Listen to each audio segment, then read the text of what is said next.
we're a little bit past the hour, so I'm sure a few more people will trickle in as we go, but just so that we have enough time for everybody, just want to quickly introduce this webinar and Miss Jeanette Calli, who's very kind to give us this from the NRMP. So just to briefly introduce it, and we had mentioned some of this during the email as well, but we had the post recruitment survey, which had been sent out, which many of you participated in. And in that survey, we found that there really weren't that many program directors who were in favor of continuing with the unified timeline, at least in its current form. Only about 26% were in favor of continuing with the timeline, about 31% with reverting back to a non-standard approach, and 43% were in favor of a formal match. So we're going to do one more formal vote, hopefully by either the end of this month or beginning of next month.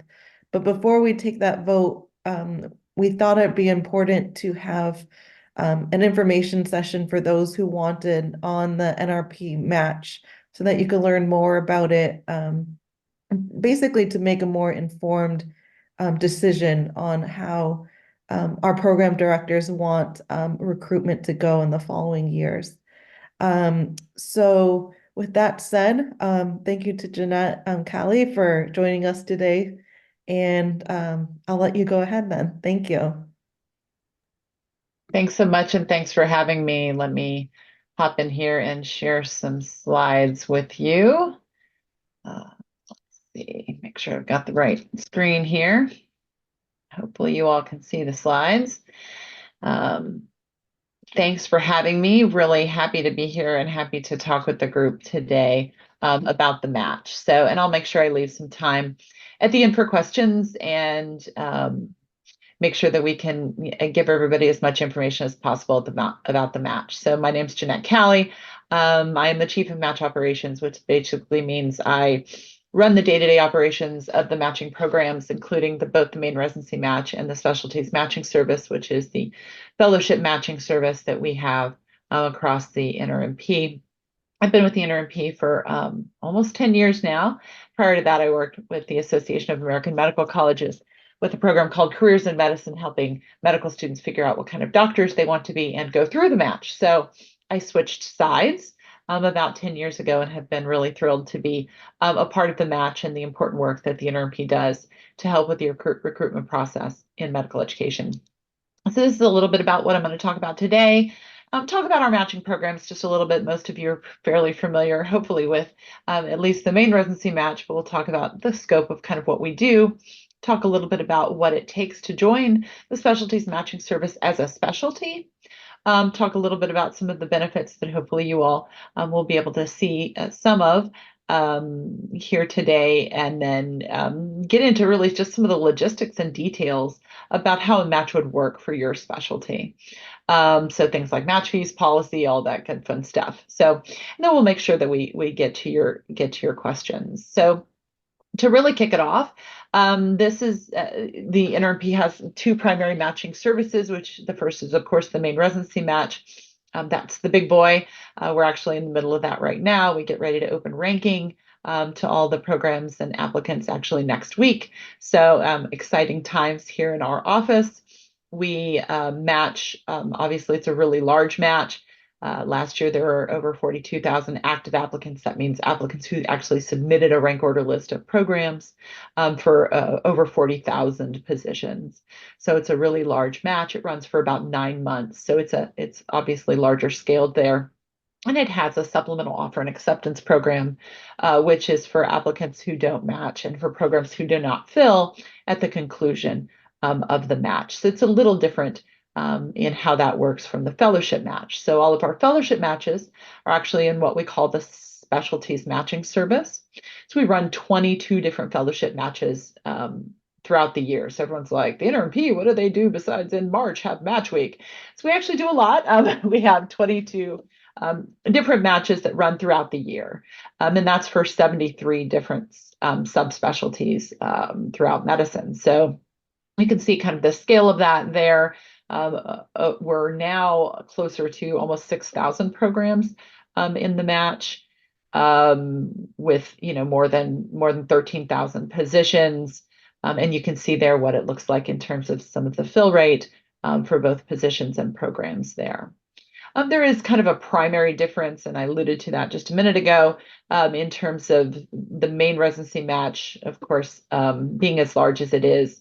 At the conclusion of the match, when we release all the results, we release whether or not you matched and filled on Monday of match week, and then there's a supplemental offer and acceptance program to try and fill those remaining positions for programs during that week.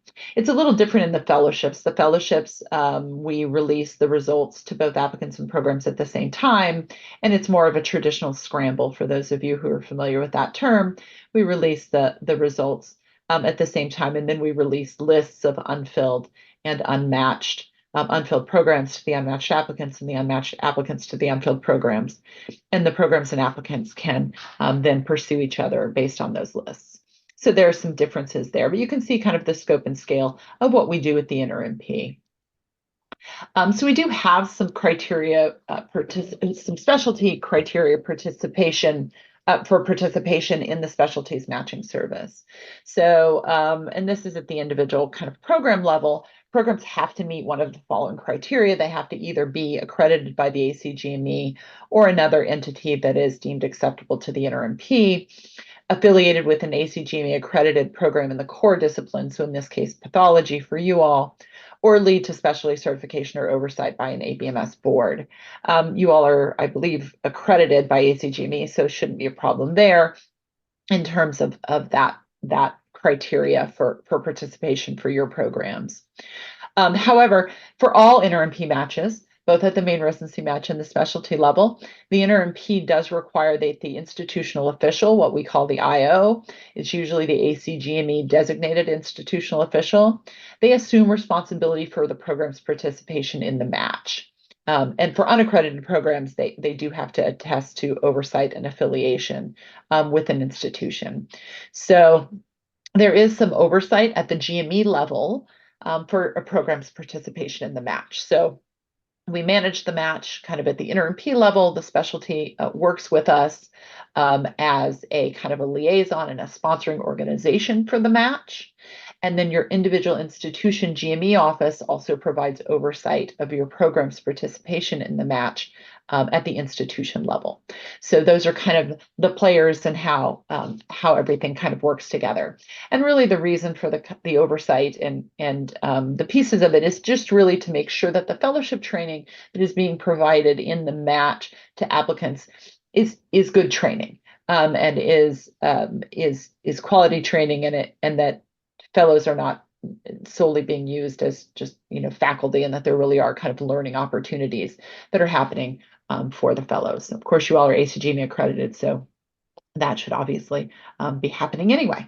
But unaccredited fellowships, sometimes we have to have a kind of a higher level of oversight. In terms of the sponsoring organization, we do require the sponsoring organization to kind of sponsor the match. And as a part of that, there is an annual commitment.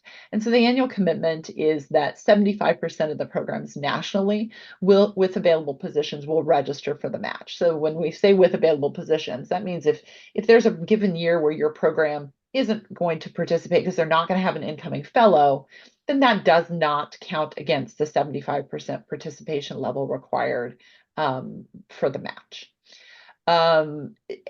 It also states that the programs will actively participate in the match, right? So they'll register and submit a rank order list. And then that 75% of the available positions, again, nationally, will be placed in the match.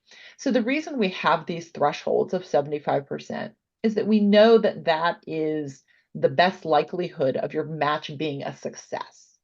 So that's kind of where more programs and positions are, you'll have more applicants, and where more applicants are, more programs and positions will join, right? So if you start to have programs leaving the match and pulling positions out of the match, applicants will follow, and your match can begin to unravel.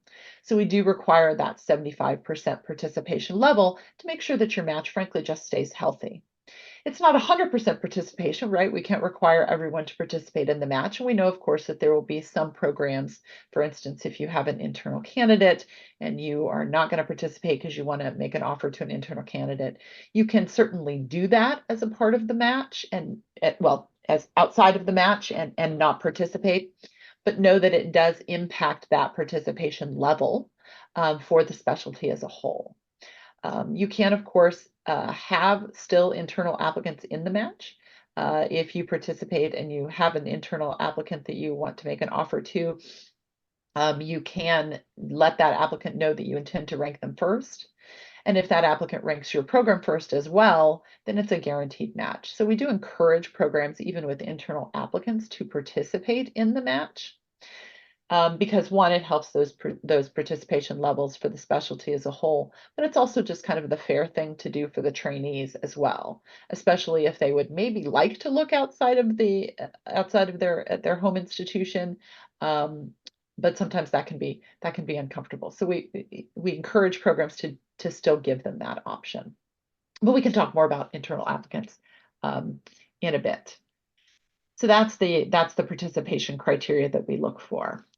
A couple of kind of misconceptions sometimes about the match. The NRMP does not oversee the application and interview process. We are very much an independent arbiter. We don't get involved in the applications. We don't get involved in the interviews, except around some professionalism policies that we do request around interviews. And I'll talk a little bit about those in a few minutes. But the application methods, the dates for applications, those are all set by the specialty and or the application service that is used, if you all use an application service.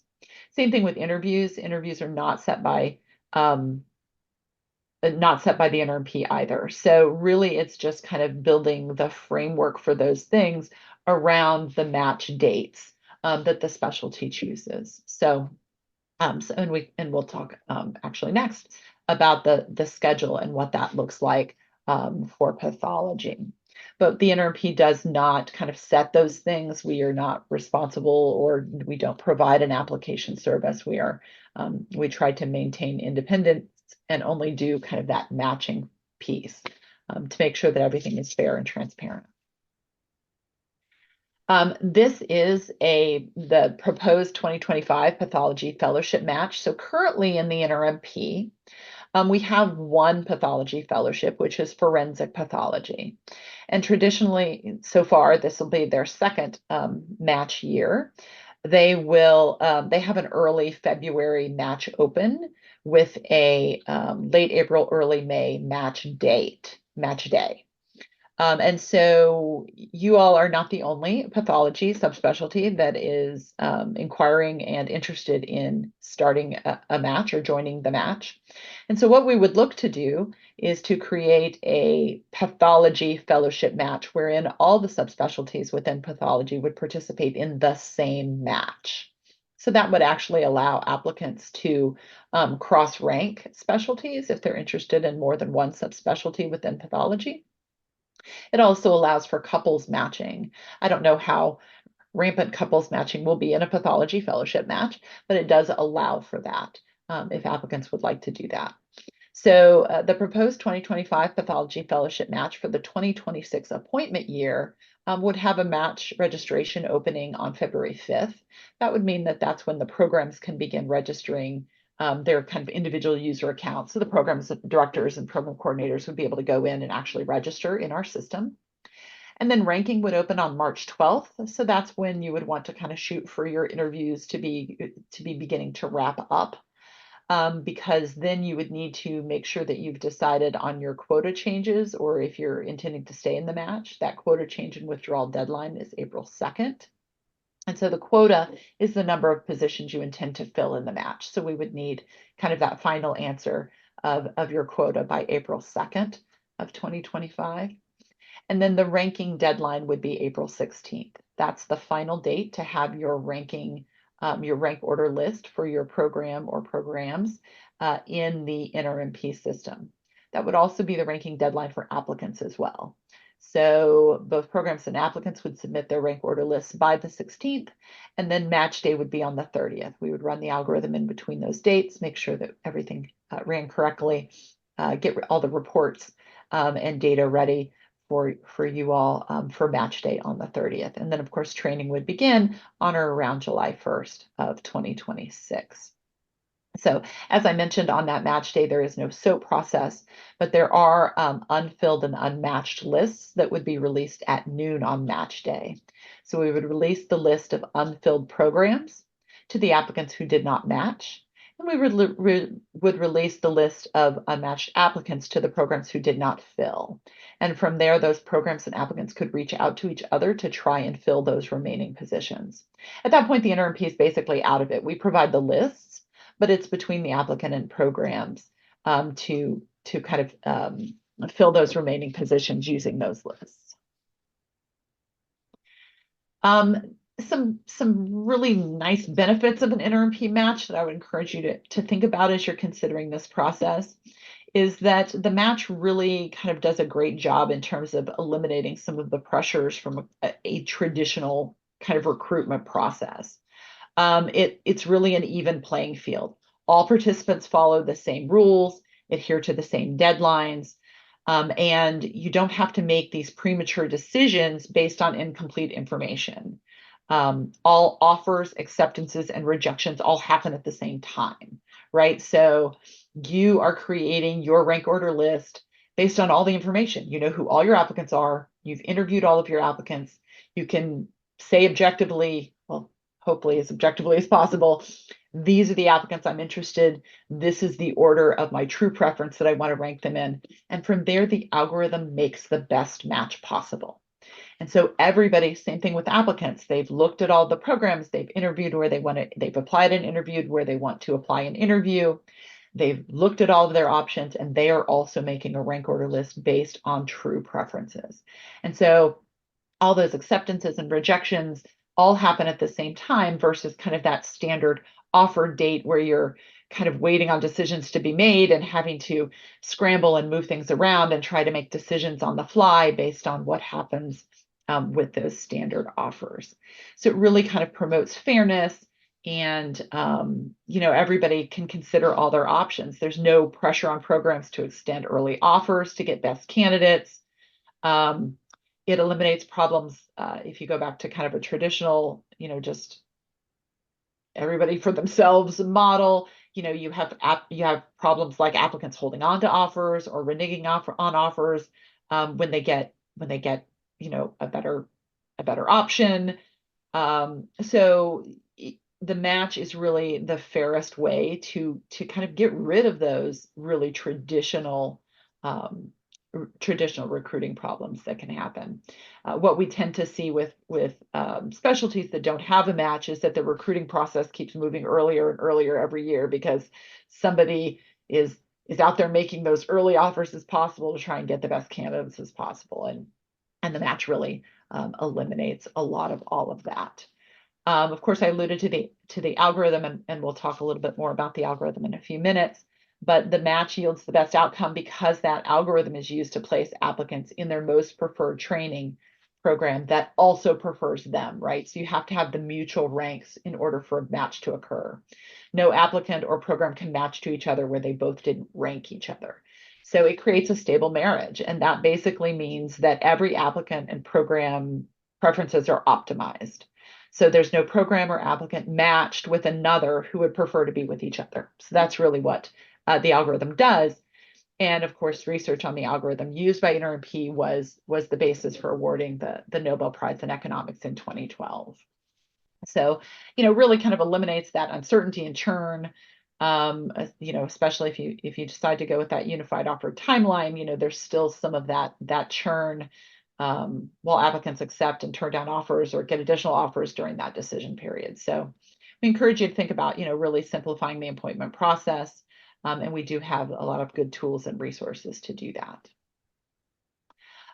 There is some built-in flexibility as well in terms of how the actual matching process works.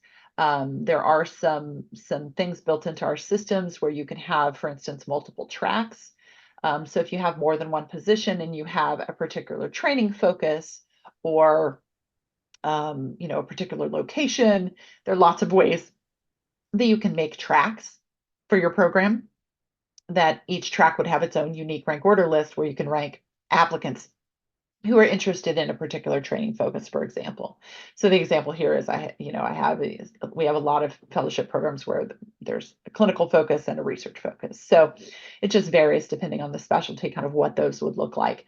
But if your program has that, or your specialty has that, you do have the ability to create multiple tracks in our system if you have more than one position. With building on that, you also have the ability to revert. So if you want to make sure, okay, well, I have 2 tracks and I have 2 positions, but boy, I'm not really sure that research position is going to fill, you can create something called a reversion, where you can revert or donate unfilled positions in one program to the other program track during the matching process. So basically it tells the algorithm, okay, if this track doesn't fill, take that position and put it over here and try and fill it with this list. So again, it really is a way to kind of guard against going unfilled. So lots of built-in flexibility things that we can do to help manage your match and make it work best for you and for your program.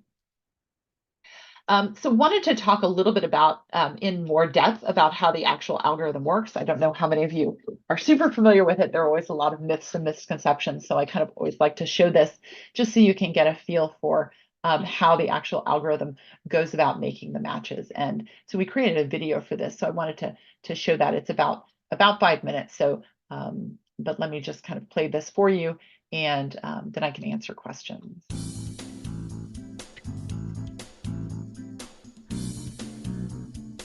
The NRMP uses a computerized mathematical algorithm to place applicants into residency and fellowship Oh, wait, it stopped. Sorry, gang. positions. At NRMP, we call it the matching algorithm, as we use it to match applicants to their most preferred programs. The algorithm is applicant proposing, meaning it initiates placement of an applicant into a program based on the choices made on the applicant's rank order list and not a program's rank order list. However, for a match to occur, both the applicant and program must rank each other. Once started, the algorithm attempts to match each applicant to the applicant's first choice.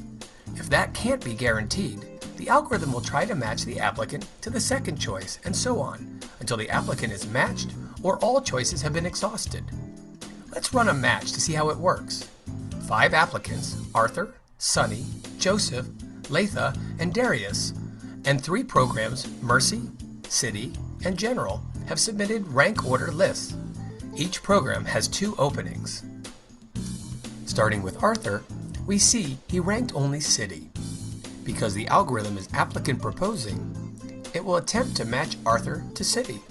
City has ranked Arthur second, and because there are no other tentative matches for City, Arthur is tentatively matched to City. Matches are considered tentative because an applicant who is matched to a program at one point in the matching process may be removed from the program later to make space for an applicant ranked higher by the program. Sunny also ranks City first, and the algorithm attempts to match her there. City ranks Sunny third. Because City has 1 opening left, Sunny is tentatively matched to City. Joseph also ranks City first.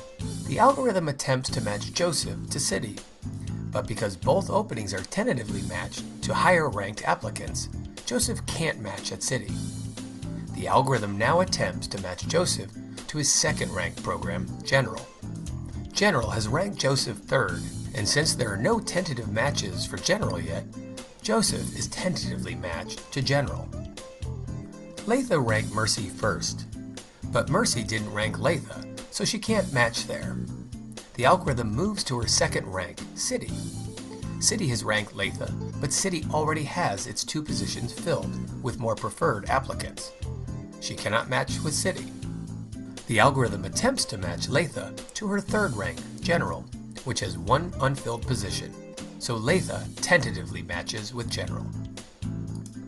Finally, the algorithm attempts to match Darius. Darius is ranked City first, and City is ranked Darius first. Darius receives a confirmed match because he's the applicant most preferred by City. There's no chance he will be displaced later in the process. However, since City has only 2 openings, an applicant must be removed from City to make room for Darius. That applicant is Sunny. because she is the least preferred applicant on City's rank order list. The algorithm will now attempt to match Sunny to her second rank, Mercy. Mercy hasn't ranked Sunny, so she does not match to any program. The process is now complete and the match is final. All applicants except Sunny have matched to their most preferred choices possible. Although all of Sunny's choices have been attempted, she didn't match at City because Darius and Arthur were ranked higher by City, and she couldn't match at Mercy because Mercy didn't rank her at all.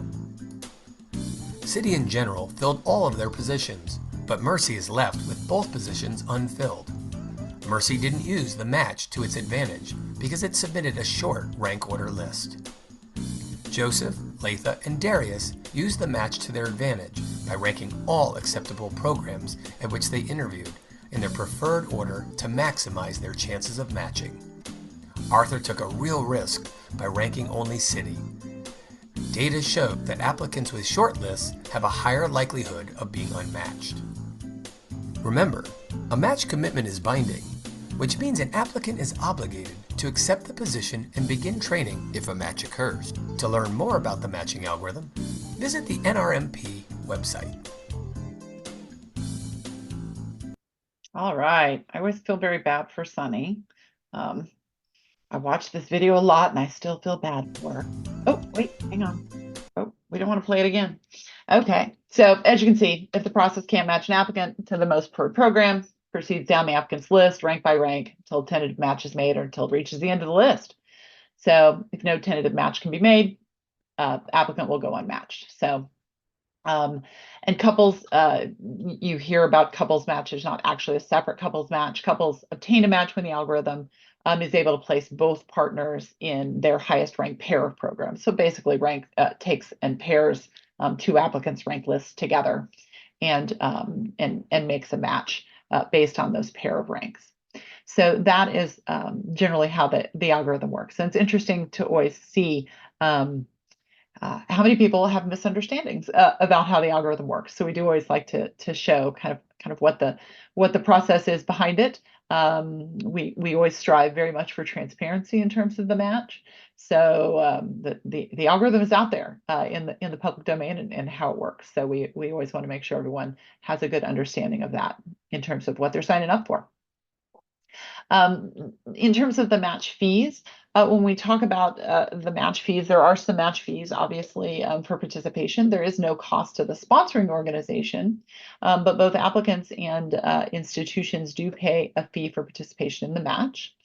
On the institution side, the institution registration fee is actually per match. So in terms of having an actual full pathology match, with all the pathology subspecialties. If, for instance, cytopathology does move forward and we put you all into a larger pathology match, if your institution already has a forensic pathology program, for instance, that is participating in that match, that fee is per match, not per specialty or anything like that. So it would be $300 institution registration fee per match. If your institution is not already participating, obviously, then that fee would be assessed at $300. Then there is a program registration fee per track, so that will be $100 per program track, and then $75 for every applicant that we match to the program. So an institution with one program track in the match that matches one applicant will pay $475.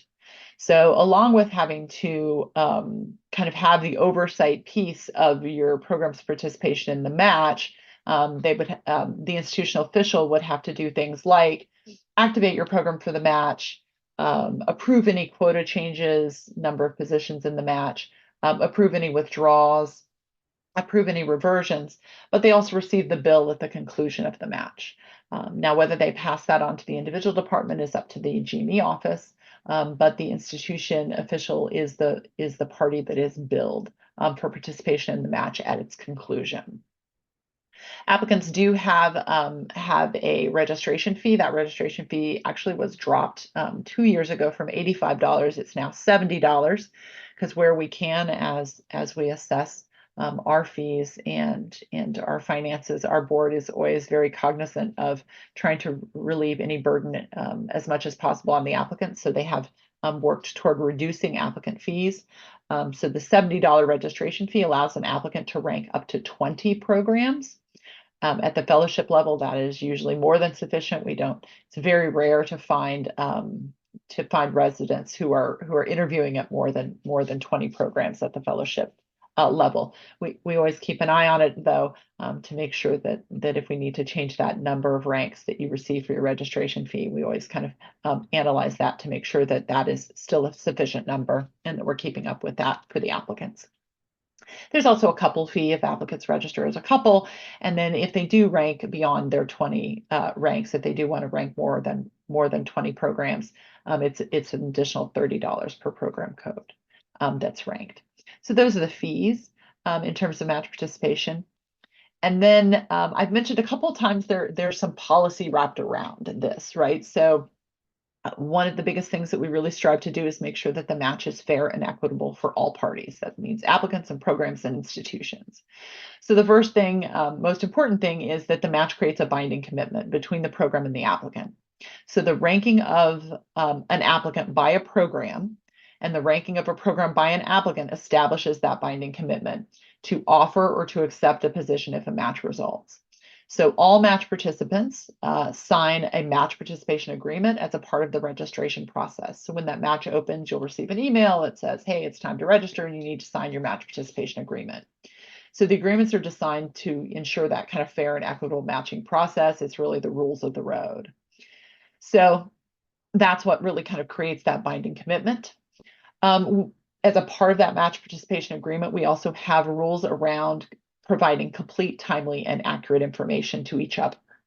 So on the program side, program directors must provide in writing prior to the rank order list certification deadline, complete, timely, and accurate information to applicants, including a copy of the contract the applicant would be expected to sign, as well as any institutional policies regarding eligibility for appointment to a position. So both institution and program policies around eligibility have to be disclosed to the applicants in advance. We apply all of our rules to both sides. The applicants also have a complete, timely, and accurate information provision in their match participation agreement, which basically states that all of the information they provide to you must be complete, timely, and accurate. So all of their application information, any professionalism lapses, anything that would have bearing on your desire or willingness to rank that applicant does need to be disclosed by the applicant to the programs. So we do have a policy and compliance team that if there are any compliance concerns or issues, they will be investigated. And we do have sanctions that can happen based on those. We also have restrictions on persuasion. Again, those go on both sides. On the program side, programs are prohibited from requesting that applicants reveal their ranking preferences or the names, specialties, geographic locations, or any other identifying information about programs to which they either have or may apply. So really what this is about is it respects an applicant's right to privacy and minimizes any undue or unwarranted pressure on the applicant, because of course there is a power differential, right, between programs and applicants. And really it's also mostly about programs being encouraged to submit rank order lists based on applicants' credentials and goodness of fit with the program, rather than the likelihood of the applicant ranking the program, right? So programs can still ask applicants about any information in their applications, including why the applicant prefers the program or the particular subspecialty. And applicants can certainly volunteer information, but programs can't ask. So where else an applicant is applying really isn't considered a primary determinant of fit in a program. So that's why we really encourage we have the restrictions on persuasion. Same thing on the applicant side. Applicants cannot ask programs where they intend to rank an applicant. So they can't, also ask any of those types of questions. So again, all of our policies kind of go on both sides. I mentioned a little bit earlier that we don't get involved in kind of setting the interview dates and interview processes or anything like that, but we do have some professionalism pieces around the interviews. And that's mainly around kind of how interviews are offered and and set up on the applicants for applicants. So basically it's about, programs can't exceed the total number of interview slots with their interview offers, right? So this is probably more of an issue at the main residency match level, but we have seen in the past where you'd have programs sending out 300 interview invitations for only 250 slots, and so applicants felt like they always had to kind of be on their phones waiting for interview invitations. Not as huge an issue at the fellowship level, but we do kind of maintain those rules. Programs also have to provide applicants at least 48 hours to accept or reject an interview invitation. And so really just providing a reasonable time for applicants to consider their options. And then programs also have to apply a reasonable measure of notification, 1 or 2 weeks notice, when needing to cancel or reschedule an interview. Same thing on the applicant side, actually, they need to provide a reasonable measure of notification if they intend to cancel an interview with a program. So those are kind of the big overarching policies. There's some other ones, but those are kind of the larger buckets of the policies. There are, of course, times when life happens, right? So we understand that happens. So there are waivers of the binding commitment that can be submitted by either applicants or programs. Programs can submit waivers of the match commitment for unanticipated, serious, and extreme hardship, things like program closure, loss of accreditation, applicant ineligibility, visa issues. So waiver requests are reviewed on an individual basis by a group of our board, a subgroup of our board, and so everything is reviewed individually. But we do understand, of course, that life intervenes, and if an applicant has an unanticipated hardship, a parent gets ill, and the applicant can no longer come to your program, we would obviously review that waiver case individually. If that waiver is granted, we would then the program would be able to very quickly go and try and recruit a new fellow. So there are a ton of policy resources on the NRMP website, including waiver and violation case studies, FAQs, policy highlight videos, just a ton of stuff. So, and then a whole team, a policy and compliance team that can help out as well. We do have an all-in policy, and this is something that the specialty can consider whether or not they want to implement as a part of joining the match. But there is an all-in policy that basically states that programs participating in the match that has implemented the all-in policy, they have to register and attempt to fill all positions in the match. So again, we can't require anybody to participate, but when we talk about all in, what we're saying is basically if you put one position in the match at the program level, you have to put all of your positions in the match. So for instance, if you have 3 positions, you can't keep one out and put the other 2 in. You would have to put all of them in. This isn't a required policy. It's decided at the specialty level. So if cytopathology decides they would like to have an all-in policy, they can do that. And that's something we can talk about more in depth, not something that has to be decided today, but I did want to present that here so that you all could know that that's an option. Couple of just frequently asked questions before I open it up to questions. I mentioned the internal applicant piece. As I said earlier, you can participate in the match with an internal applicant as long as the program ranks the applicant first and the applicant ranks the program first. It's a guaranteed match. So programs are free to tell an applicant that they intend to rank them first. They just can't ask the applicant about their ranking intentions. And NRMP obviously does encourage all programs to participate in the match, even if they have an internal candidate, because it's frankly just trainee-centric to provide your internal applicant the opportunity to look outside your program. So you don't have to use the match if you have an internal candidate, but again, that does push against your 75% participation at the specialty level. So encourage as much participation as possible. What if my program does not fill? I actually really kind of covered that earlier. Programs who don't fill will be placed on the unfilled programs list, made available at noon on match day, and then applicants that didn't match have access to that list. And then finally, what if my matched applicant backs out of their match commitment before July? So for applicants who do not intend to honor their match commitment, it's pretty rare, honestly. One of the nice things about having an NRMP match is because we are kind of an 800-pound gorilla around some of this stuff. So for applicants who don't intend to honor their match commitment, there is a waiver process, obviously. Applicants and programs not authorized to release each other from the binding commitment.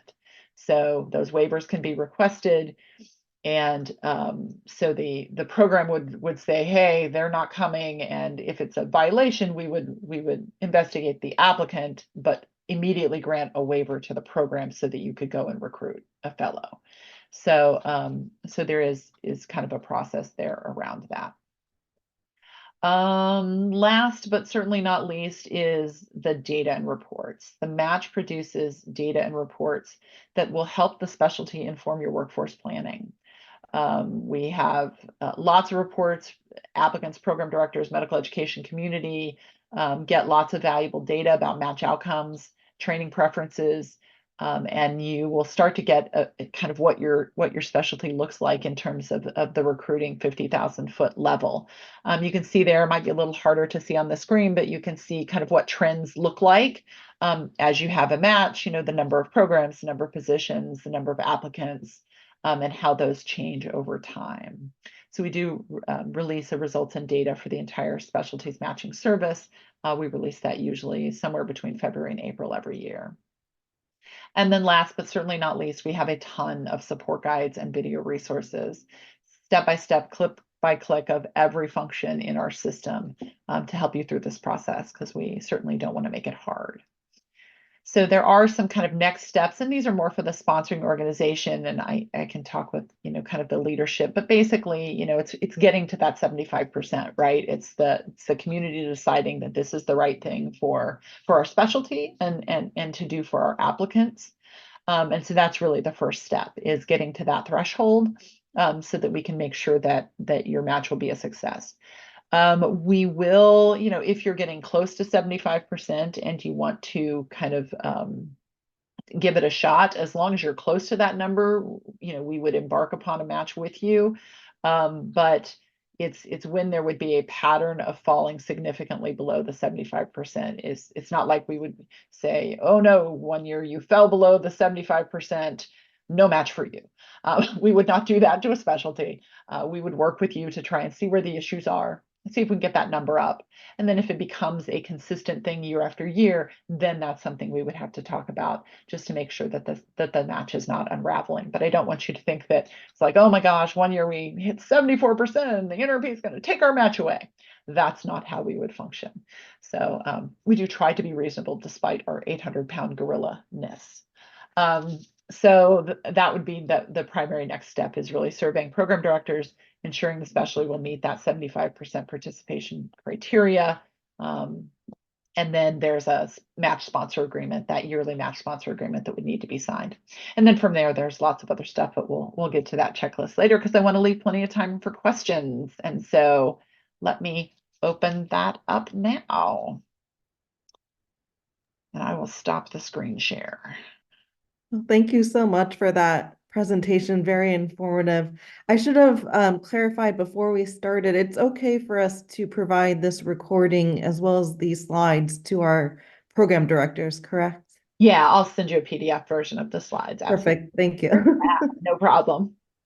And we do have a few questions in the chat already. We can start with that maybe before opening it up, and then everybody else can sort of ask their questions as well. I think there was a couple of questions regarding the pricing. One asking about applicants. So if an applicant applies to 10 programs, it's still $70 for them. That's correct. They can rank up to 20 programs for their $70 registration fee. That's correct. Again, that's not applying to programs, whether or not you use a central application service like Eris, or there are other ones out there now. That's up to the specialty. The NRMP doesn't get involved in the application piece, but in terms of our matching and ranking fees, it's only the $70 and they can rank up to 20 programs. All right, perfect. And another question about the fees. If the institution has a residency program and is already participating in the match, would the added program increase the fee, or $300 is the maximum an institution will pay? So it's per match, right? So Yeah. the main residency match is a match, right? So the pathology fellowship would be a match. So they're separate things. So it's per match.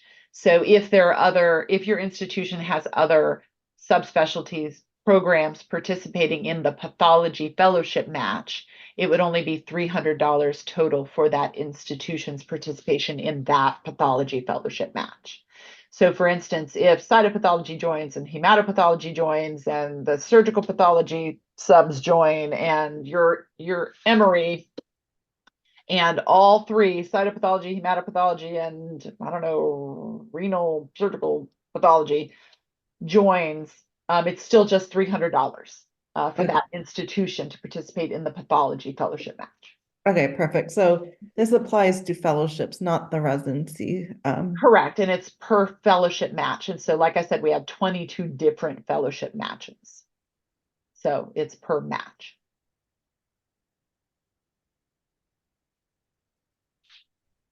Do people want to, I know there's a lot of people putting things in the chat, but you could go ahead and ask those questions.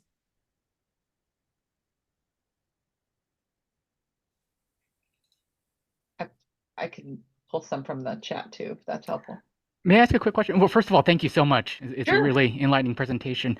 The question I had is about the timeline. Is that something that's decided by the pathology subspecialties as a whole, or something for that the NRMP decides?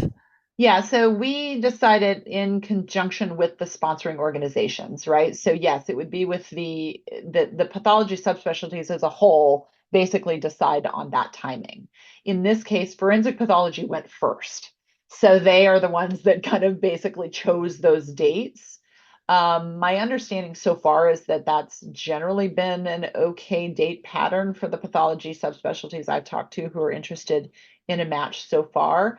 It is the earliest match that we offer. We generally, so you'll note with an early May, late April match day. That's so you're matching basically 14 months before start date.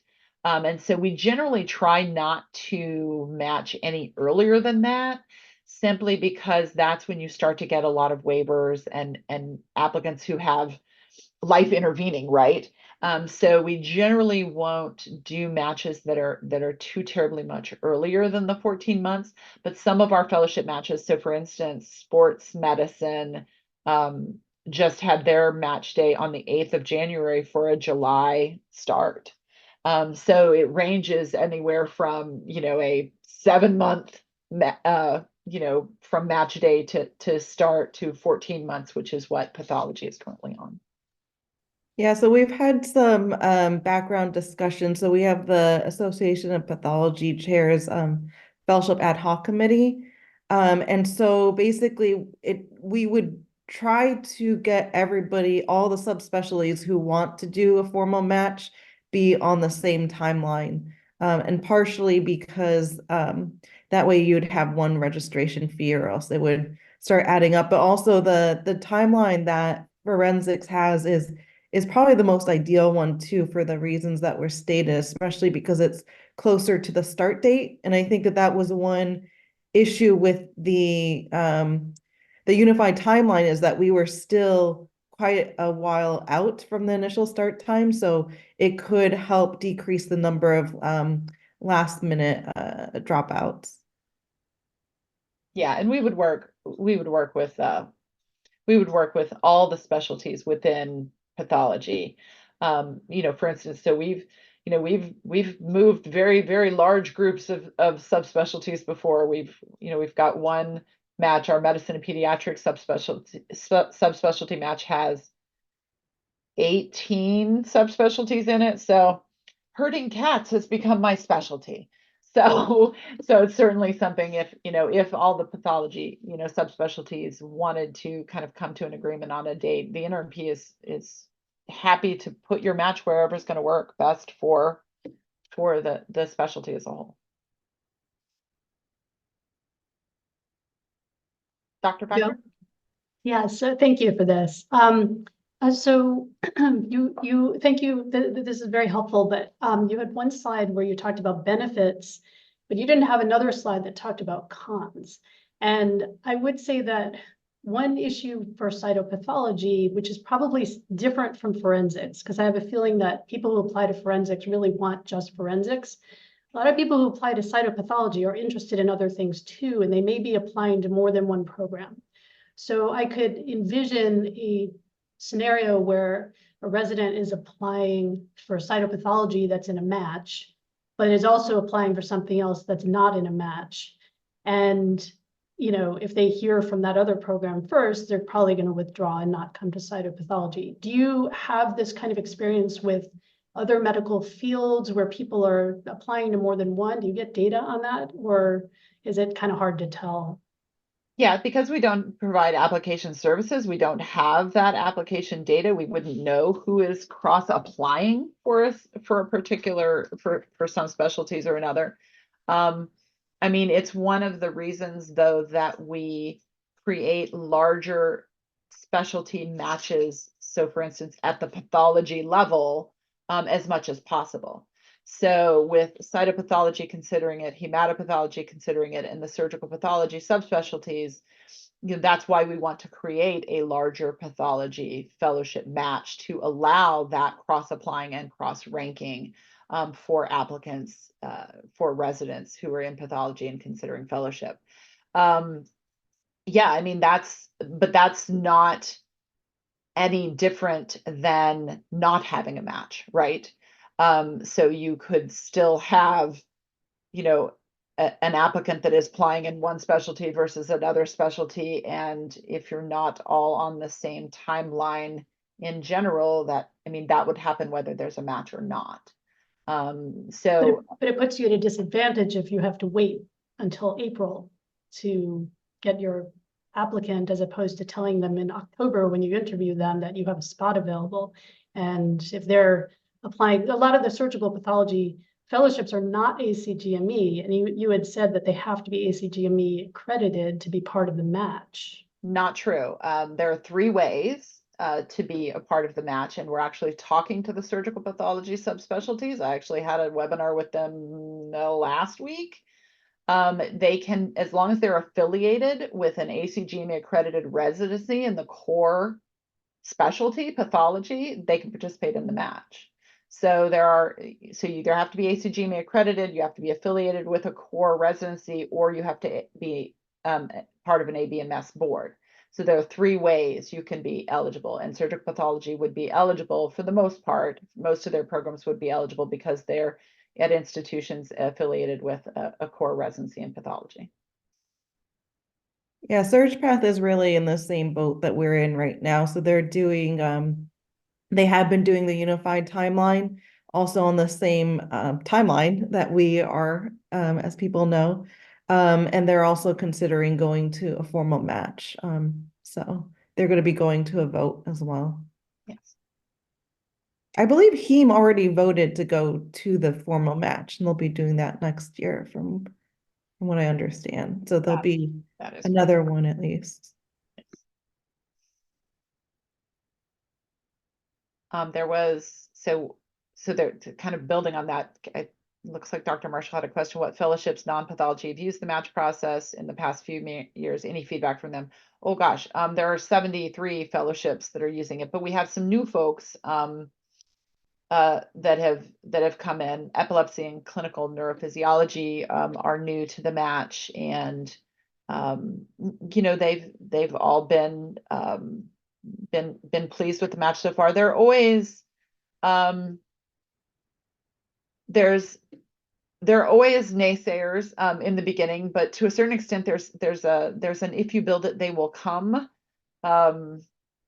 that usually happens around the match, particularly if you have the programs who are kind of the larger programs or the more competitive programs that participate, the better off your match will be. So that would be kind of one of my recommendations, is kind of getting critical mass, certainly of the larger and more competitive programs. That can be really helpful.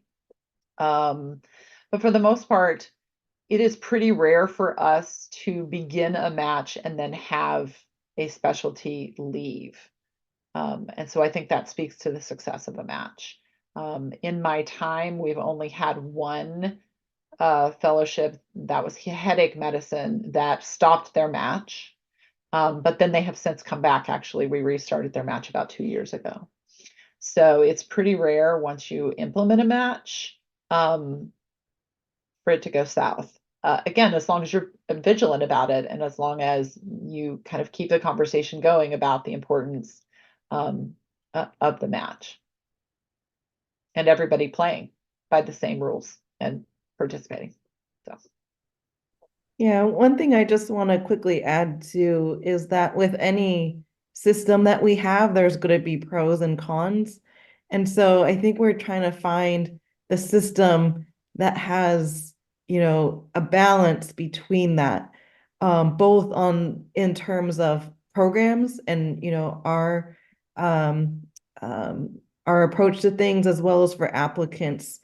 And so, and that may not be the same program to program. So things like the timeline, things like the all-in policy, this is going to be very different, like program to program, how they feel about those different policies. So it is trying to find a balance.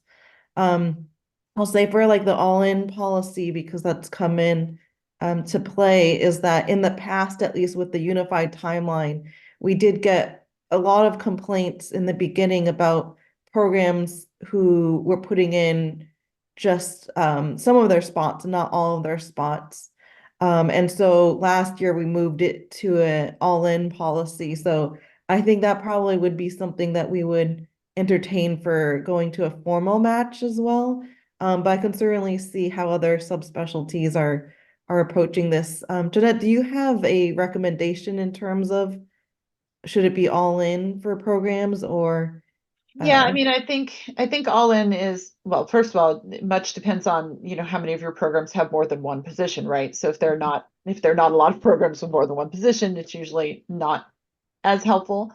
But yeah, I mean, I think it can be particularly helpful, especially if you're not sure of what the numbers look like, right? So if you have significantly more training positions than you have applicants, so what does your applicant pool look like?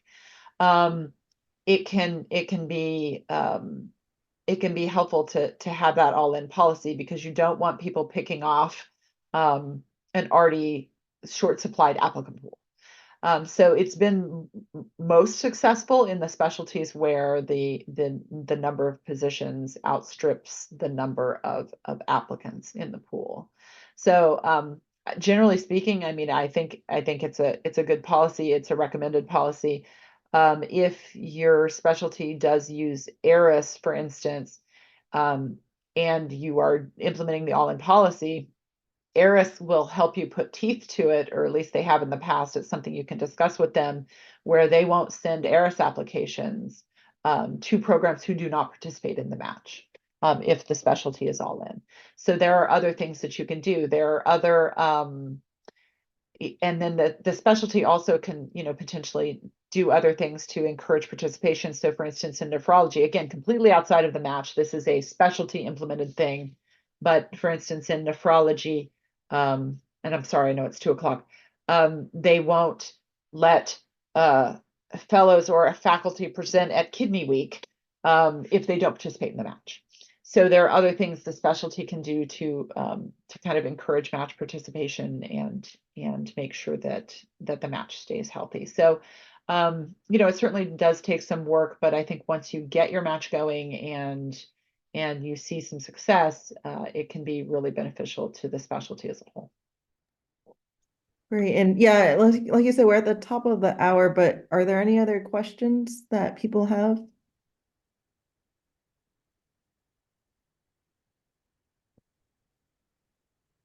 Well, thank you so much for that presentation. And as we mentioned, we'll be able to put this, we'll be able to email it as well as put it on our website as well. So again, for everybody, you should be familiar with the ASC Cytopathology Program Director webpage, but we'll continue to put that in the emails as well so that you have it. So thank you so much, Jeanette, for joining us. This was really informative and I think really helpful as well.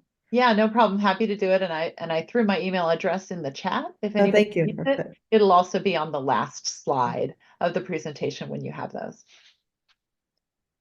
Well, thank you so much, and thanks everybody for joining. So, and just very quickly again, so we're going to have that formal vote in the next 2 to 3 weeks, hopefully. I want to give you guys enough time to talk to your programs and really consider how you want to go forward with recruitment. So it'll really be down to this vote and what our program directors have to say. Thanks, everyone.